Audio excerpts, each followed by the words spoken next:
Shalom. Kali ini kita sudah selesai ya di sesi Injil dalam kitab-kitab itu. Sekarang kita akan kembali ke renungan-renungan praktis. Minggu ini kita akan merenungkan satu tema, itu kuasa untuk menikmati. Nah, setiap manusia pasti menginginkan hidup yang bahagia atau nyaman. Oleh sebab itu, manusia berusaha dengan segala cara untuk mengejarnya. Mereka itu bekerja sedemikian rupa untuk mencapai apa yang diinginkannya. Tetapi pada kenyataannya banyak orang yang gagal mencapai apa yang diharapkan, sehingga apa yang sudah diusahakan tidak bisa untuk mereka nikmati. Salomo adalah seorang raja yang sangat diberkati luar biasa, tapi dalam kitab Pengkhotbah dia menceritakan semua pengalaman hidupnya, di mana dia merasakan apa yang dicapainya adalah usaha sia-sia atau usaha menjaring angin.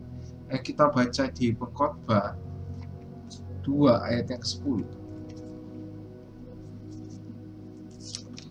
Pengkhotbah 2 ayat yang ke-10 sampai yang ke-11. Aku telah melihat pekerjaan yang diberikan Allah kepada anak-anak manusia untuk melelahkan dirinya. Ia membuat segala sesuatu indah pada waktunya, bahkan ia memberikan kekalahan dalam hati mereka, tapi manusia tidak dapat menyelami pekerjaan yang dilakukan Allah. Dari awal sampai akhir, terus lanjut di Pengkhotbah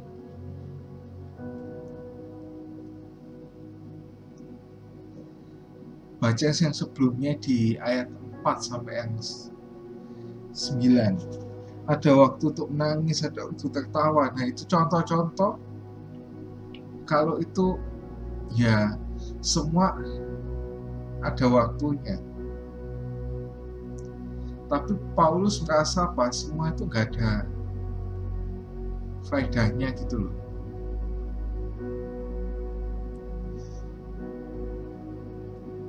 Setiap tahun manusia yang hidup memperingati ulang tahunnya, terlepas itu dirayakan maupun tidak. Banyak orang yang menginginkan kado istimewa di hari ulang tahunnya. Misal barang-barang branded ya, biasanya itu ya. Pengen karena ulang tahunnya spesial, mungkin ulang tahunnya yang apa ya?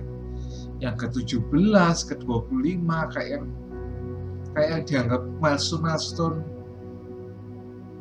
kehidupan tuh pasti orang namakan hadiah istimewa ya kan, kayak barang ataupun kadang itu liburan atau bahkan ya ketemu orang yang disayangi dan sebagainya. Itu yang mereka dambakan. Tapi nggak banyak orang menyadari bahwa ada berkat utama yang harus kita raih.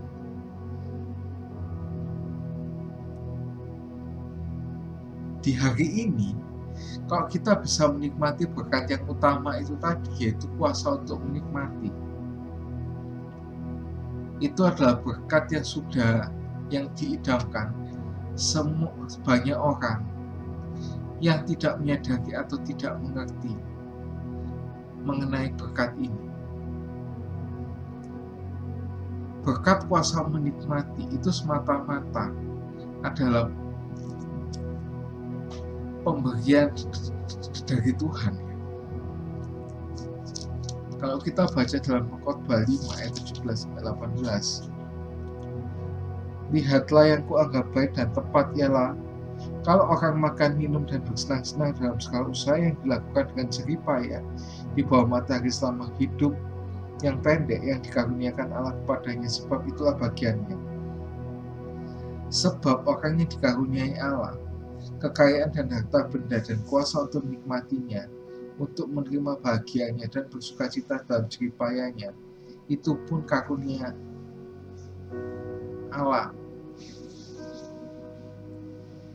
Lanjut ke 19, tidak sering ia mengingat umurnya karena Allah membiarkan dia sibuk dengan kesenangan hatinya.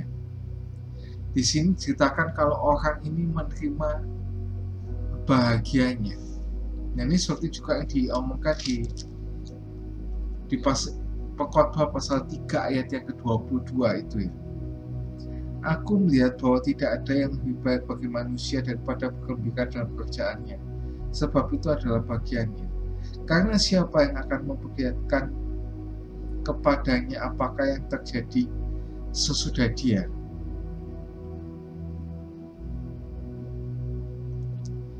Dan juga orang-orang ini bersukacita karena itu merupakan karunia Allah, sehingga orang-orang tersebut bisa disebut dengan sibuk dengan kesenangannya sampai lupa dengan umurnya, seperti yang tadi dibaca di Khotbah 5 ayat yang ke-19 yang tadi itu. Nah, ada juga orang yang malang seperti yang katakan di Pengkhotbah 6 ayat 1-2. Ada suatu kemalangan yang telah kulihat di bawah matahari yang sangat menekan manusia. Orang ini dikaruniai Allah kekayaan, harta benda, dan kemuliaan, sehingga ia tidak kekurangan satu apapun yang diingininya. Tetapi orang itu tidak dikaruniai kuasa oleh Allah untuk menikmatinya, melainkan orang lain untuk menikmatinya. Inilah kesia-siaan dan penderitaan yang pahit.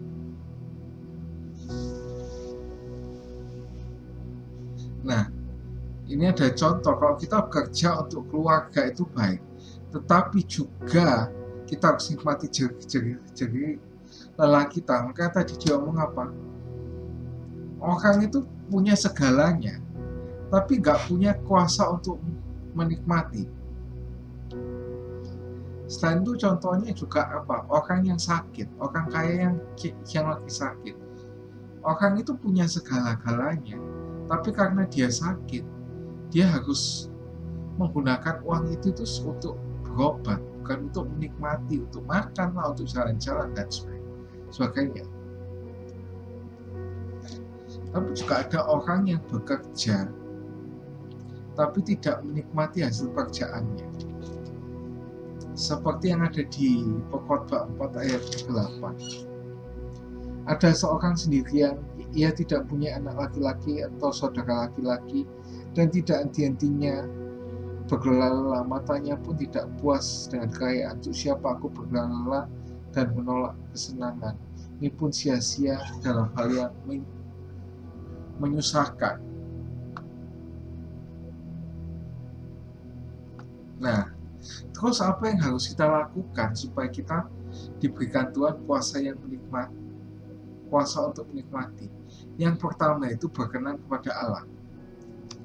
Seperti yang katakan di Pengkhotbah 2 ayat 26.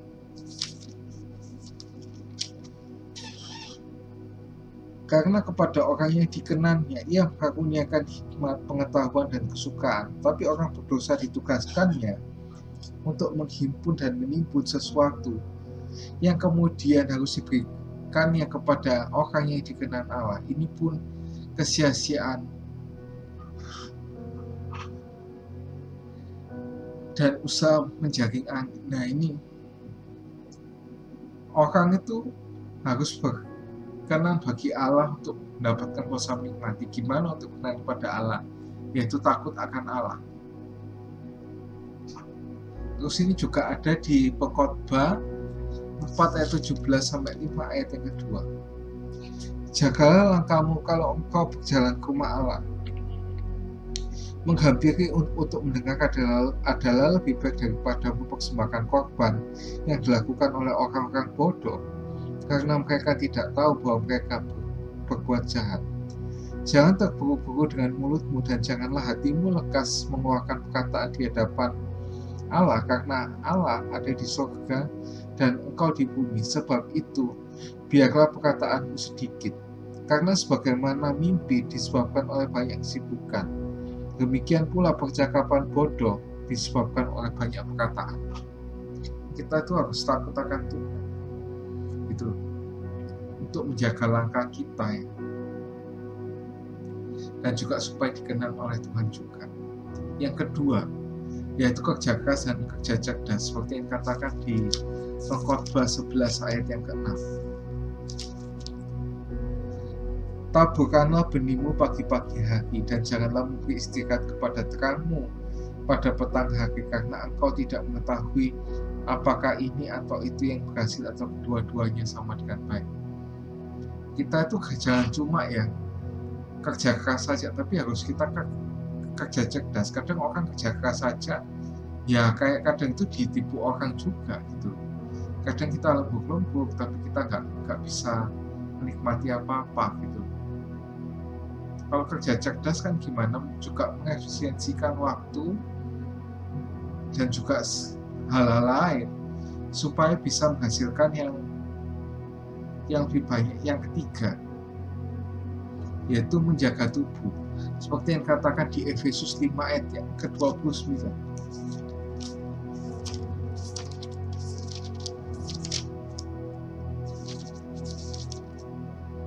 Sebab tidak pernah orang membenci tubuhnya sendiri, tapi mengasuhnya dan merawatinya, sama seperti Kristus terhadap jemaat. Ini gimana sih caranya kayak gitu? Seperti yang katakan tadi itu, kalau kita itu nggak pernah membenci tubuh kita sendiri. Yang pertama itu menjaga pola makan. Di dalam 1 Korintus 6 ayat 12 mengatakan segala sesuatu halal bagiku, tapi bukan sesuatu yang berguna.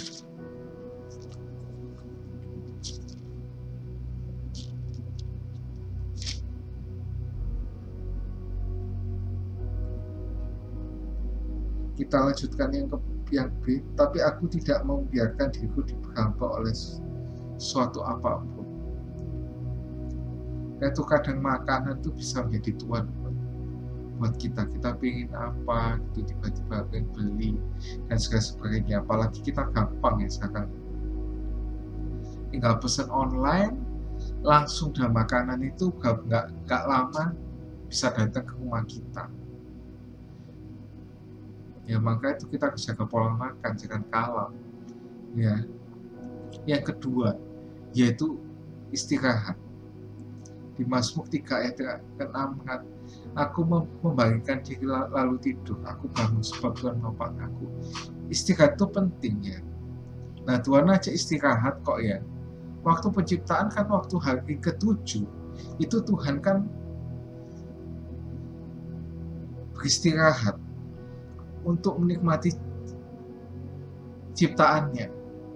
Nah, Tuhan aja yang sangat-sangat berkuasa itu, yang sangat punya segalanya itu, yang seharusnya itu tidak perlu istirahat aja istirahat. Kenapa kita nggak perlu istirahat? Kita perlu istirahat. Kenapa juga istirahat? Karena kita juga harus menikmati berkat-berkat yang Tuhan sudah berikan pada kita. Yang ketiga itu olahraga, yang ada di 1 Timotius 4 ayat 8.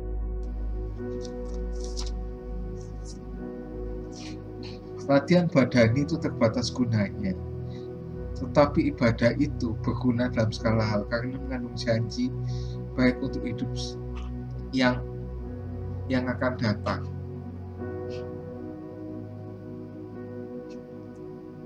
Jadi kita kalau ya diberkati aja itu Tuhan sekarang melimpah itu gak cukup, tapi kita harus punya kuasa untuk menikmati. Kayak tadi di recap, apa yang harus kita lakukan untuk memiliki kuasa untuk menikmati? Pertama, kita harus berkenan kepada Allah. Yang kedua, kita harus bekerja keras dan kerja cerdas. Dan yang terpenting ini, menjaga tubuh. Menjaga tubuh itu bukan sekedar kita tuh menjaga kesehatan, tapi kita juga menghormati tubuh kita sebagai vital. See you and God bless you.